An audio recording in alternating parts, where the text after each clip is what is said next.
Dibrig tú go díon nó chánig tú go dí an chathair seo, fuair his neart taithí agus d'urbar de chud scileanna. I ngacháte éigean tú, fecinn tú rud éige na chabhraigh tú a thógáil, ach inis tá tú ag féchant ar an todhchaí, agus beidir go bhfuil tú ag smaoinemh ar an áit as a dagan tú. In éireann, tastaíonn pleanálathe, siúnéirí, ploméirí, díanadóirí, inaltóirí, altíirí, banistóirí láithreáin agus níos móhain. Tastaíonn túhain, le do chud scileanna agus taithí go léir, chun cabhrúlinn na mílte tithe a thógáil. Tá an domhan tóga agat, a níos tar arás agus tógan teach a thóg tú. Tuile eolais ag gov.ie/Building Ireland. Teachtareacht ó rialtas na hÉireann. This episode is brought to you by Paranormal Playback, a new podcast where hosts Shar, Mel and Laura recap the spooky and entertaining world of paranormal reality TV. Each week they take a fresh look at popular shows like Ghost Adventures and Kindred Spirits, blending humour with insight as they pull apart what's happening on screen. The three of them are a mix of believers and skeptics, which makes for really fun conversations, sometimes leaning into mystery, other times asking the questions viewers might be thinking themselves. With their background in creative production, they know how these shows are put together, so they're great at pointing out the moments that feel real versus the ones that might be more for the cameras. And their segment, This Old Haunt, digs into the true crime side of paranormal investigations, separating fact from fiction. With Halloween coming up, it's the perfect time to add something spooky, funny and a little addictive to your playlist. For even more spooky, ghostly, paranormal content with a humorous spin, go check out Paranormal Playback.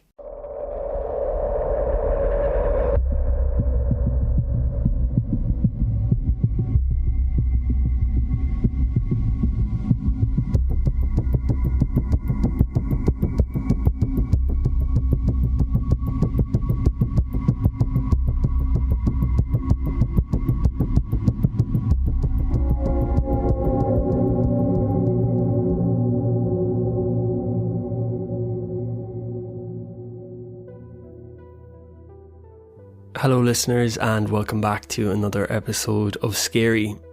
As always, before we get into this week's main episode, I need to say a special thank you to our new Patreon subscribers, who are Irene Silvera Frischnecht, Jennifer Bunting, Abigail Rodomsky, Reba Fry.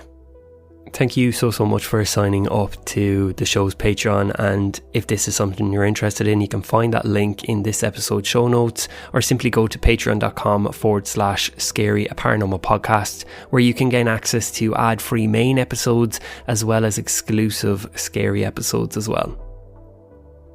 But now, let's get into this week's main episode. In the north of England, on the banks of the River Tyne, there once stood a mill with a dark secret.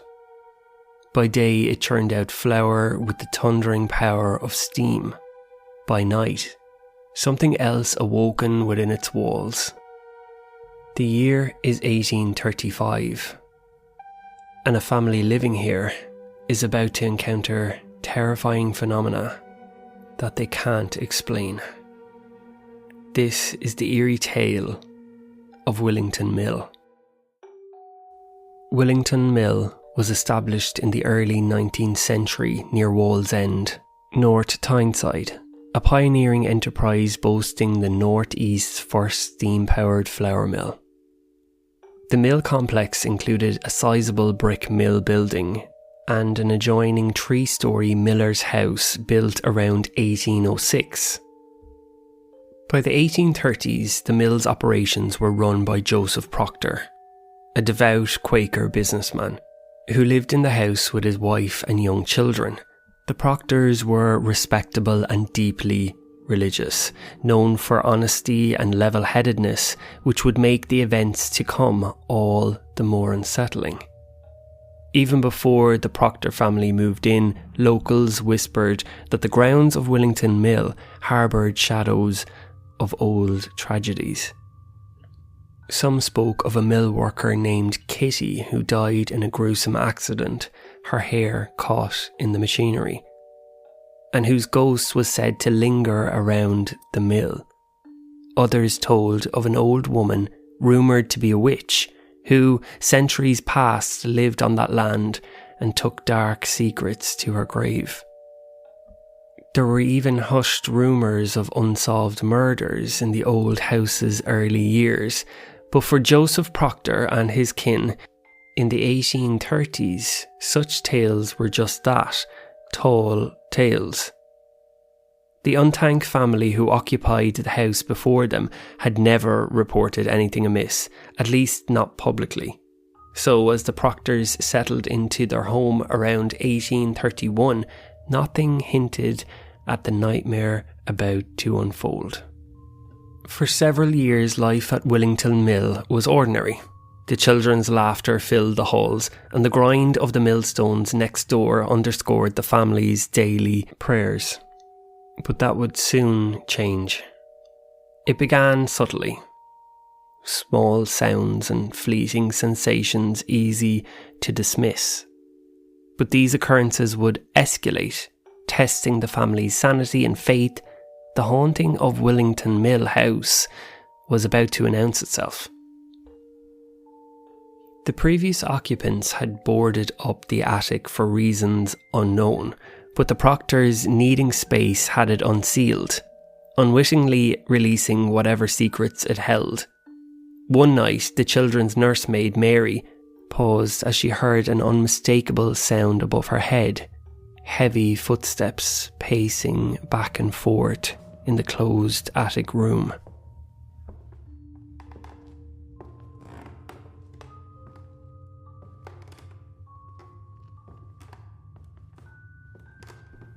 Who's up there, Mr. Proctor?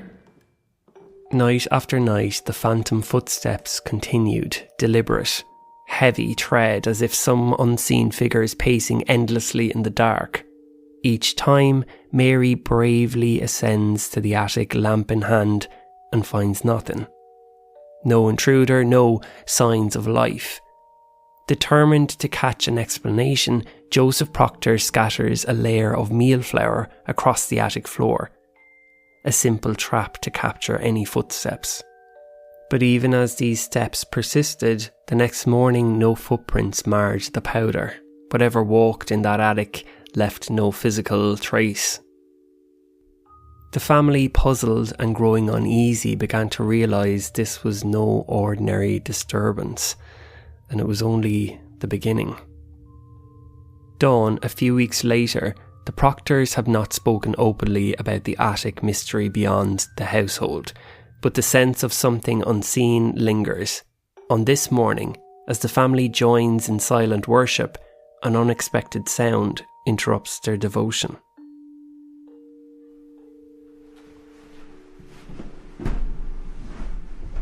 Footsteps, slow and heavy, echo in the stairwell, coming down the stairs towards the hall.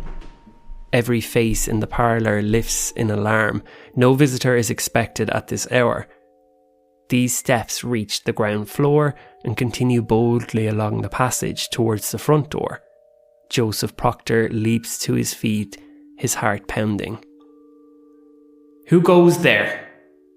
Joseph arrives just in time to hear the front door latch lift and the door swing open on its own. He bursts through it only to find emptiness. The footsteps continue right past him down the garden path, but no living soul is visible making them. The crisp morning air is still. Slowly the phantom steps recede and fall silent. The incident leaves the family shaken. Poor Mrs. Proctor fainted dead away once she realised an invisible presence had stalked through her home. The Proctors would find no rational explanation, no prankster hiding in the house, and the mill itself sat idle and silent at that hour. And with the house being detached from the mill building, it eliminated the chance that machinery or workers could have caused the sounds. Whatever these footsteps were, they defied logic, deepening the household's growing dread. As the weeks went on, strange phenomena multiplied. Doors were found inexplicably open in the morning. Objects shifted on their own, and at night the family heard soft thumps, dragging sounds, and even faint moans of laboured breathing in empty rooms. At times, tiny footsteps, like those of a child pattered across the floor when no child was there. On one occasion, chairs were heard scraping across floors by unseen hands. Servants whispered of a peculiar rustling sound, like a silk dress brushing the walls, that would drift through the corridors. On one bright spring holiday, Whit Monday, Mary Young stayed behind to do chores while the family was out. As she stood washing dishes, something caught her eye in the next room. "Hello?" Mary stared in disbelief. On the staircase floated the figure of a lady dressed in an old-fashioned silk dress of a lavender grey hue, moving upward in utter silence. The woman's form was pale and mist-like, her face indistinct. Mary's heart pounded. She knew every resident of the house, and this was no one she recognised. Gathering her courage, she crept into the hall, but by the time she reached the staircase, the mysterious lady had vanished. There was no one there. When the family returned, Mary tearfully recounted what she had seen. It was around this time that Joseph Proctor began keeping a journal of these disturbances, a diary that historians still reference for its detailed, sober account of the haunting. In November 1835, his diary records a particularly eerie incident involving his young children. The 13th of November, 1835. Two of the children in the house, one aged 8, the other under 2 years, both saw, unknown to each other, an object which could not be real, and which went into the room where the apparition was afterwards seen, and disappeared there. According to Joseph's note, both children saw the same thing, though apart, a figure or entity that defied description, and it had slipped into the very room that had become the centre of these events, likely to be the once sealed attic room. By now, nearly every member of the household had experienced something uncanny, from the master of the house down to the smallest child, but the most harrowing encounters were yet to come. In early 1836, two of Mrs. Proctor's sisters came to stay at Willington Mill House. They were given the finest guest room, unaware that its walls had already borne witness to inexplicable things. "It's awfully quiet in here at night, isn't it?" "I prefer quiet to the London streets. Now, let's get some sleep." Moments later, as the candle burns low, a faint shuffling noise is heard. The sisters' eyes snap open in the darkness. "Did you hear that?" Before the second sister can answer, the entire heavy bed jolts beneath them. The sisters cling to each other as the bed lifts several inches off the floor, then drops with a thud. Without warning, the sisters felt the bed rise beneath them, as if some powerful force heaved it up from below. Joseph Proctor later recorded in his diary that the bed was lifted up, as if a man were underneath pushing it up with his back. The two women, shaken, uncertain if the very earth was quaking or something far worse was at play, screamed. They scarcely slept a wink that night. The following night, determined to debunk what they hoped was a prank, the sisters removed the bed's canopy curtains to have a clear view of the room. But darkness has its own curtains, and what happened next will be seared into their memories forever. Both sisters saw a phantom emerge from the wall and loom over the bed.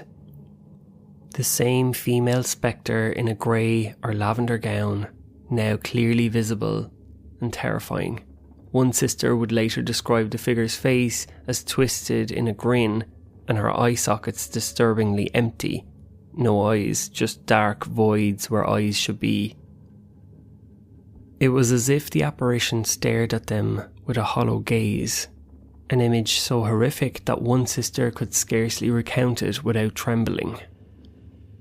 "It was her, the ghost, right above us." The women were found ashen and hysterical. That night was the last they would spend under that roof. They flatly refused to sleep another night in the house after enduring such an ordeal.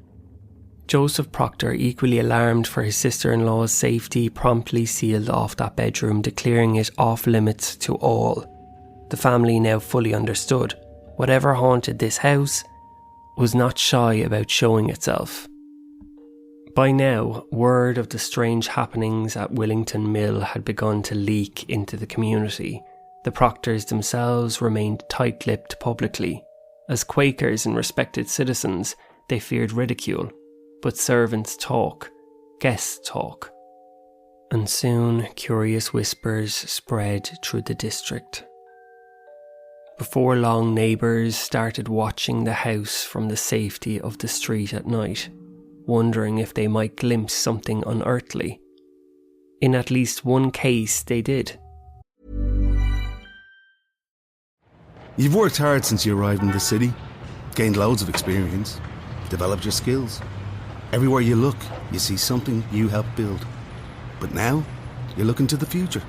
And maybe you're thinking about where you come from. In Ireland, we need planners, carpenters, plumbers, roofers, engineers, architects, site managers, and more. We need you, with all your skills and knowledge, to help us build thousands of homes.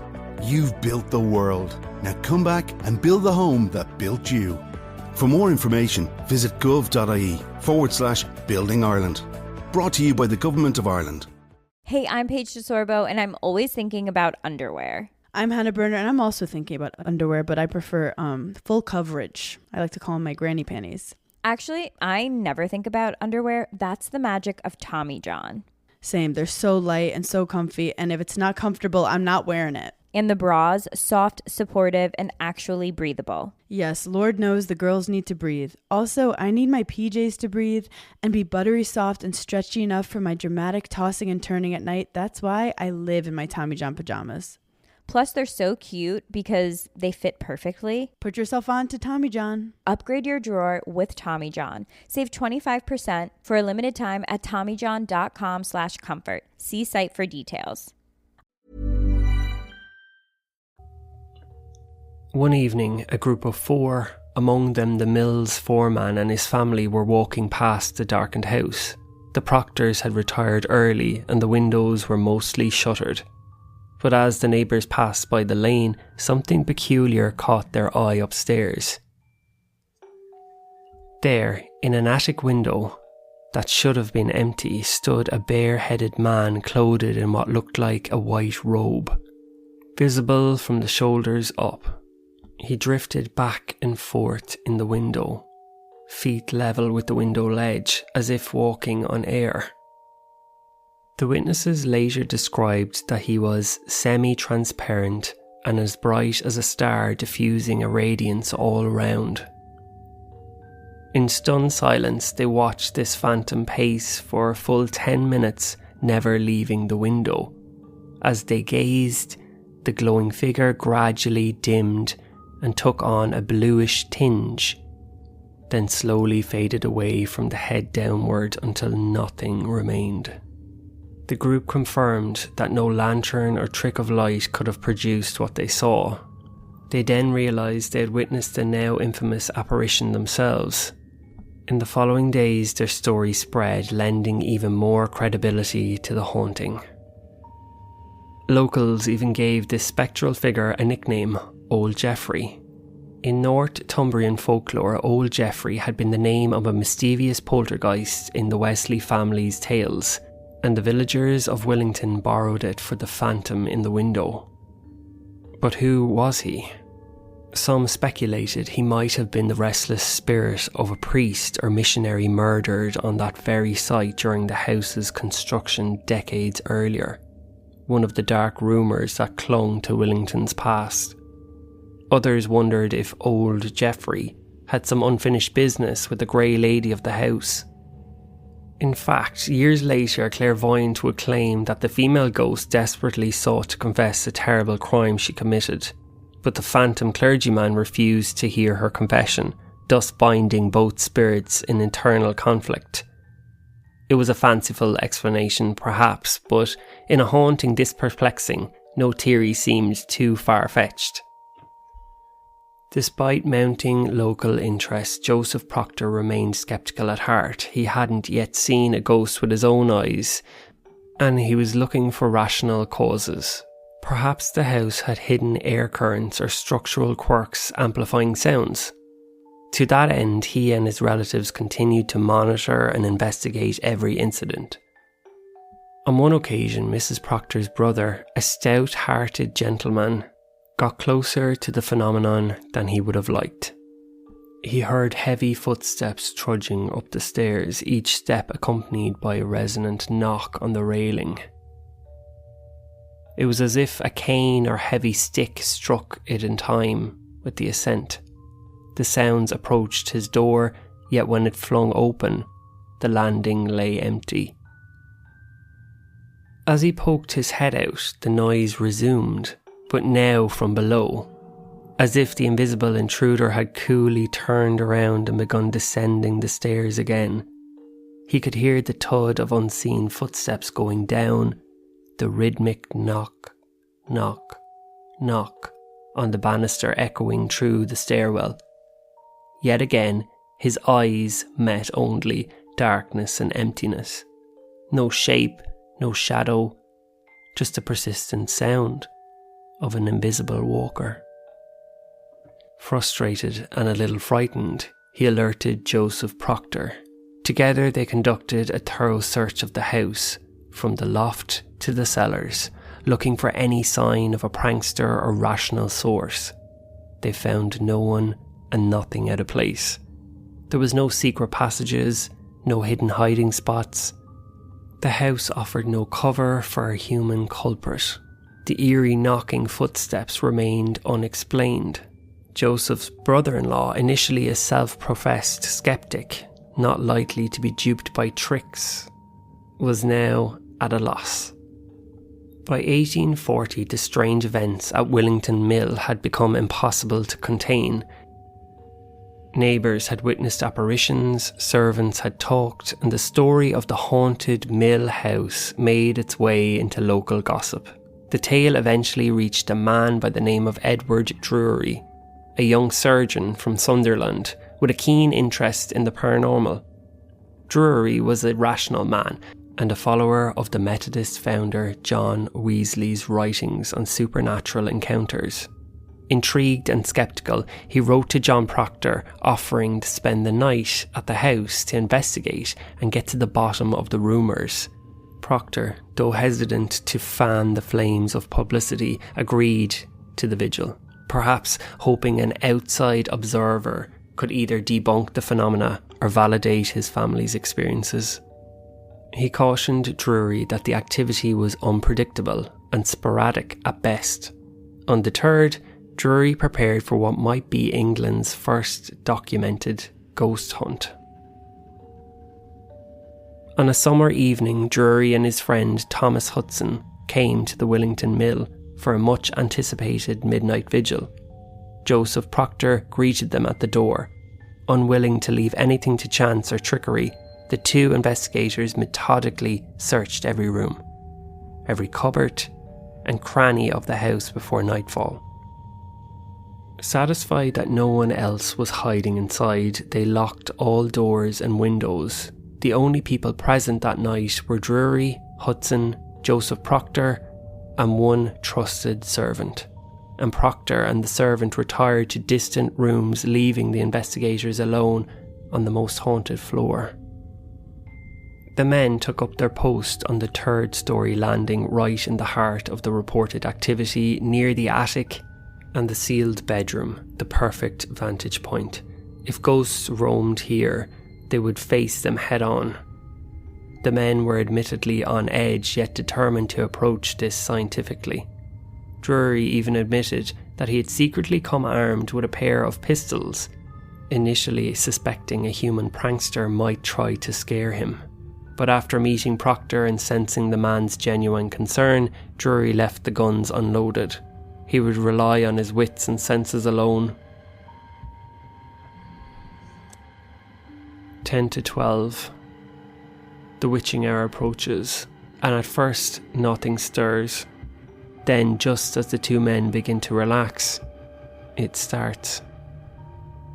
From above, or perhaps all around them, came a pattering sound, as if bare feet were tiptoeing across the floor.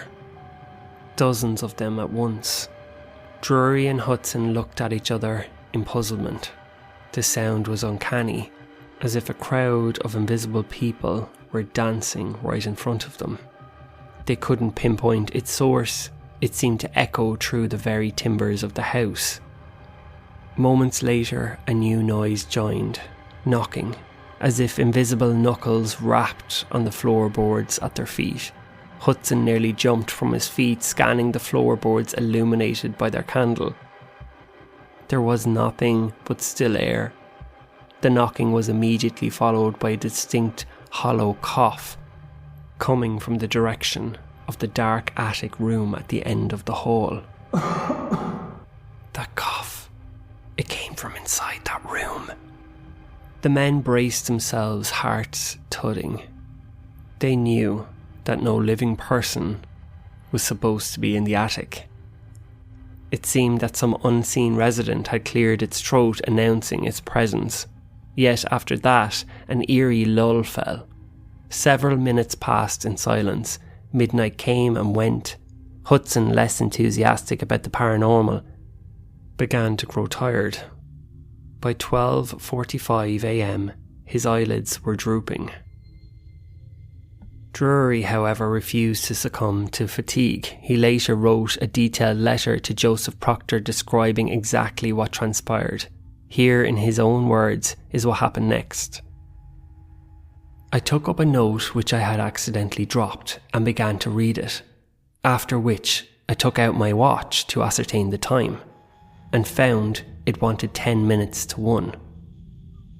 In taking my eyes from the watch, they became riveted upon a closed door, which I distinctively saw open, and saw also the figure of a female, attired in greyish garments, with the head inclining downwards, and one hand pressed upon the chest, as if in pain, and the other, the right hand, extended towards the floor, with the index finger pointing downwards. It advanced with an apparently cautious step across the floorboards towards me. Immediately, as it approached my friend who was slumbering, its right hand was extended towards him. I then rushed at it, giving, as Mr. Proctor states, a most awful yell, but instead of grasping it, I fell upon my friend. And I recollect nothing distinctly for nearly 3 hours afterwards. I've since learnt that I was carried downstairs in an agony of fear and terror. I hereby certify that the above account is strictly true and correct in every respect. Drury let out what those present later described as a most awful yell, a cry so chilling that it ran through the entire house and then fell senseless. Hudson, startled awake, saw nothing but his friend crumpling onto him in terror. Drury had charged the ghost and passed right through it, slamming into Hudson instead. The young doctor had been overcome by fright and had become unconscious. Hudson dragged his friend up, noting that Drury's hair was literally standing on end in horror. Hearing the commotion, Joseph Proctor and the servant rushed to the scene. They found Drury collapsed and together carried him downstairs to a sofa. It took nearly 3 hours for Drury to fully regain his senses, trembling and disorientated. When he finally awoke, in the early dawn, he left the house immediately, too unnerved to stay a moment longer. He later confided that the apparition's dreadful image and the shock of the encounter nearly shattered his nerves for good. According to some reports, Drury even suffered a temporary hearing loss in one ear, and a lasting psychological scar from that night. As for Thomas Hudson, he admitted that he had saw no figure himself, but he had certainly heard the inexplicable footsteps.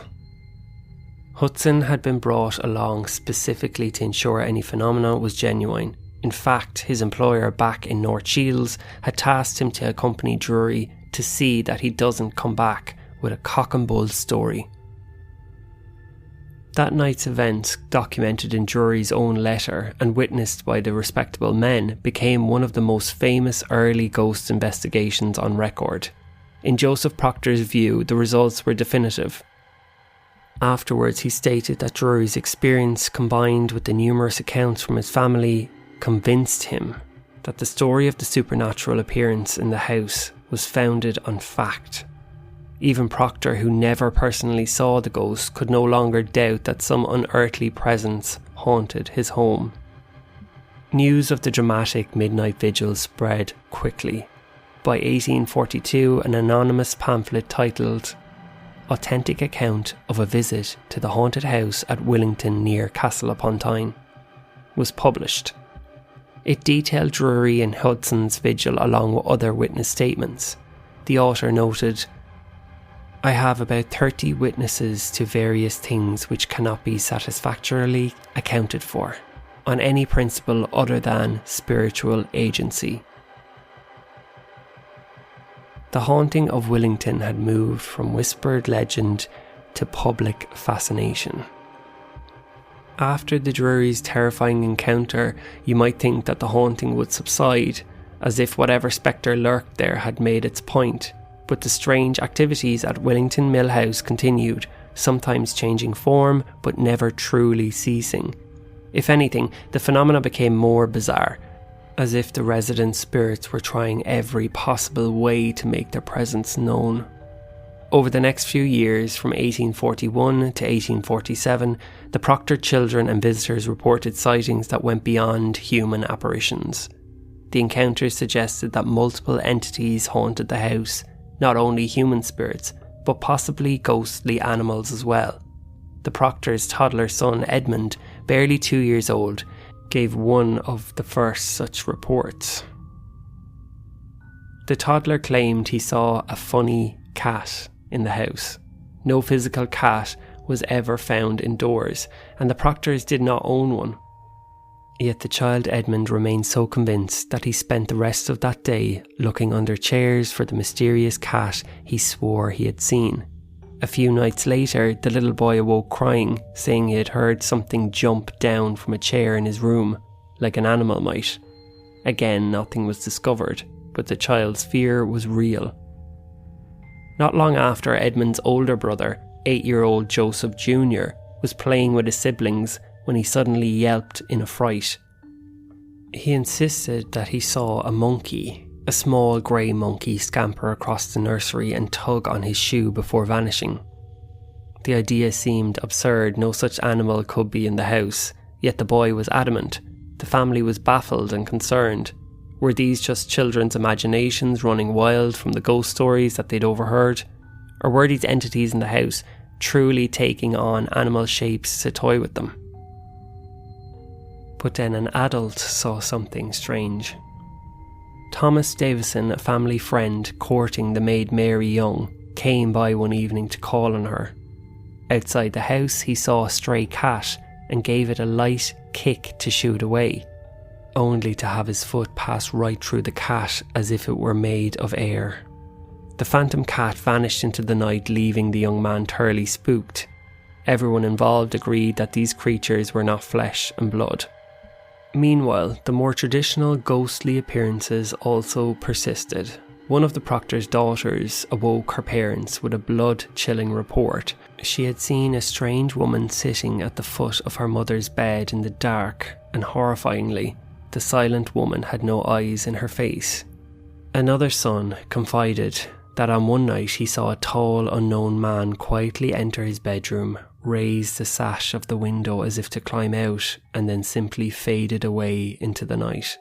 Finally, in 1847, Joseph Proctor made the painful decision to move his family out.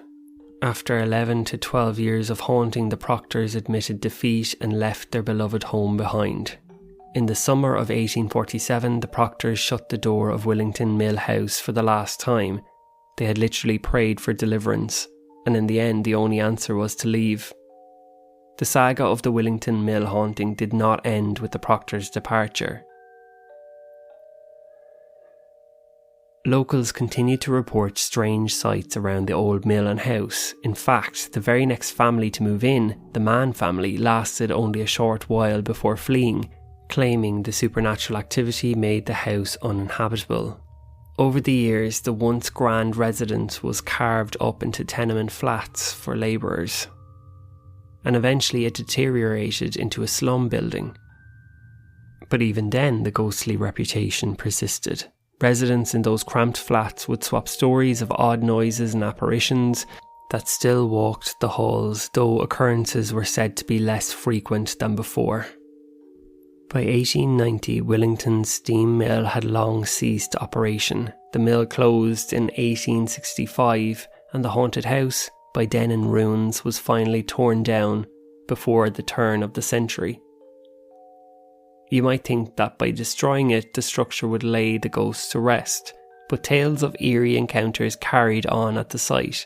The property became a rope factory in the late 19th century, and in an unfortunate accident around 1900, a young woman named Catherine Devore was killed by the industrial machinery. Soon her spirit was added to Willington's ghostly roster. Workers whispered of a new female ghost seen where the mill once stood. It seemed Willington soil was destined to be haunted no matter what stood there. And what of Willington Mill today? The original mill building, a sturdy brick structure, still partially stands, incorporated into the industrial site. Modern workers at the site have occasionally reported odd sensations, and a manager described the persistent feeling of being watched in the building, even seeing unexplained shadows flit by.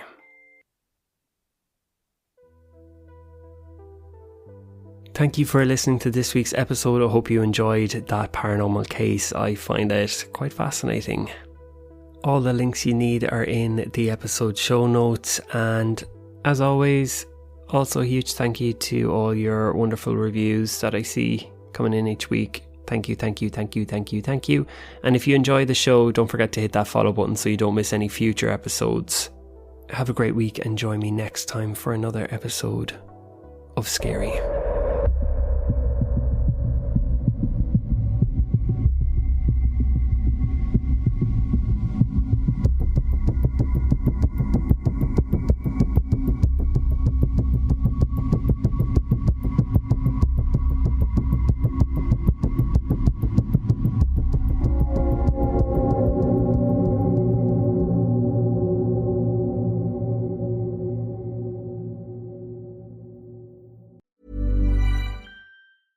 Dibrig tú go díon nó chánig tú go dtí an chathair seo, fuair his neart taithí agus d'urbair de chud scileanna. I ngacháte éigean tú, fecinn tú rud éige na chabhraigh tú a thógáil, ach inis tá tú ag féchant ar an todhchaí, agus beidir go bhfuil tú ag smaoinemh ar an áit as a dagan tú.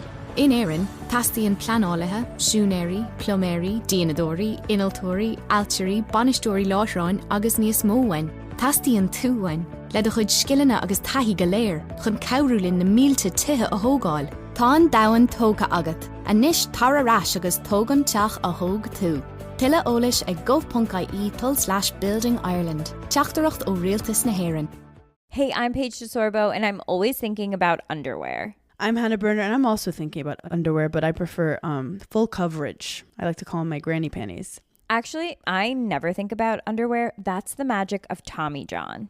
Same. They're so light and so comfy, and if it's not comfortable, I'm not wearing it. And the bras, soft, supportive, and actually breathable. Yes, Lord knows the girls need to breathe. Also, I need my PJs to breathe and be buttery soft and stretchy enough for my dramatic tossing and turning at night. That's why I live in my Tommy John pajamas.